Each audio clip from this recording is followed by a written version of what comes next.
नमस्कार प्रणाम। हम अरविंद अकेला कल्लू और आप लोग बतावल चाहत कि बक्सर में किलर के शोरूम के ओपनिंग होके जा रहा बा पीपी रोड तड़क नाला बक्सर में।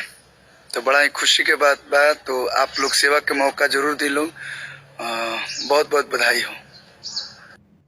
नमस्कार। एक मनोरंजक और चुलबुल भोजपुरी का टुनटुन यादव और आप सबों से बता दें कि बहुत ही खुशी के बात बा कि बक्सर में किलर के शोरूम के ओपनिंग हो रहल पीपी रोड तड़का नाला बक्सर में।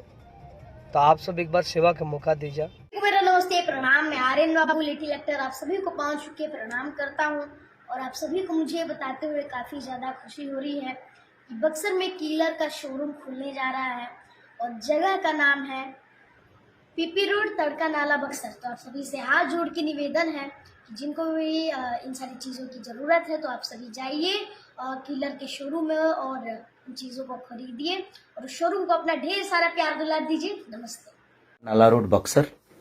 तो आप लोग अपना प्यार और आशीर्वाद कि बहुत ही खुशी के बात बा कि बक्सर में किलर शोरूम के ओपनिंग हो रहल बा।